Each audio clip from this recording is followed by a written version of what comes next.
Alors, avoir la possibilité de mettre à jour en automatique des requêtes et les envoyer le 5 du mois à une liste d'utilisateurs. Donc ça, c'est Annie qui nous demande. Mais c'est tout l'objet du Messenger.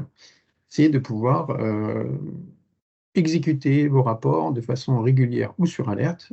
Là, l'exemple, c'est le 5 du mois. Donc, je vais juste vous présenter, Annie, le fonctionnement du Messenger.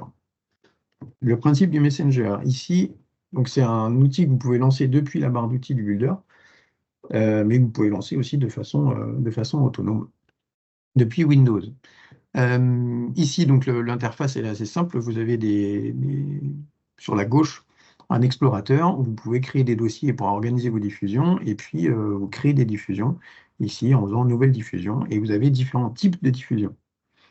Historiquement, la diffusion la plus utilisée était l'email. Donc, je veux envoyer régulièrement par mail des rapports, des rapports Excel, PDF ou j'ai le troisième, je ne l'ai plus en tête, mais c'est pas grave. On verra tout à l'heure.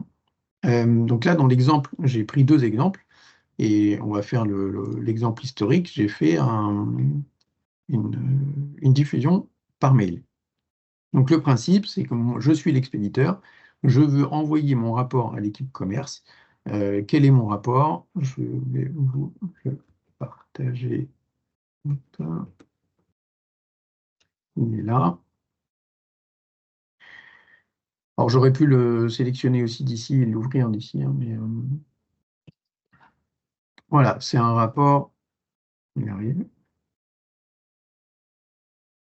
C'est un rapport assez simple. Je mets un seuil d'alerte en amont, mais surtout ici, je rouvre son paramétrage. C'est l'analyse par année et par commercial des ventes. Bon, c'est pas compliqué, mais c'est pour l'exemple. Ok, donc par commercial, j'ai mis année et mois.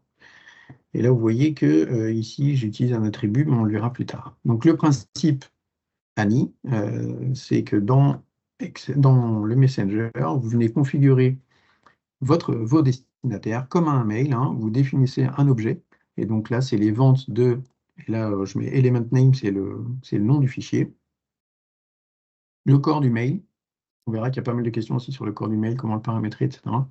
Le corps du mail, assez simple, tu peux consulter les ventes en pièce jointe, et le fichier ici en pièce jointe. Les différents paramètres que vous avez dans le fichier, ça peut être Excel, PDF ou CSV, voilà, c'était ça le troisième. Vous définissez le nom du fichier qui sera joint au mail. Vous avez différents paramètres, diffusés avec les droits de chaque destinataire, diffusés avec les droits de l'expéditeur, diffusés sans mettre à jour les données, c'est-à-dire que vous avez un fichier tel qu'il est, vous voulez l'envoyer, ou en vidant les reports. Donc ici, je fais diffuser avec les droits, et donc ensuite, vous avez la possibilité de paramétrer l'envoi avec une programmation. Donc ici, dans le projet, on a défini des diffusions mensuelles, où je dis que ce rapport, je veux l'envoyer tous les mois à mon destinataire. Et donc là, c'est tous les mois, le 5 en l'occurrence, à 7 h du matin. Okay, donc c'est tout l'objet Annie, c'est le principe du Messenger, c'est d'envoyer de façon régulière ou sur alerte un rapport Excel.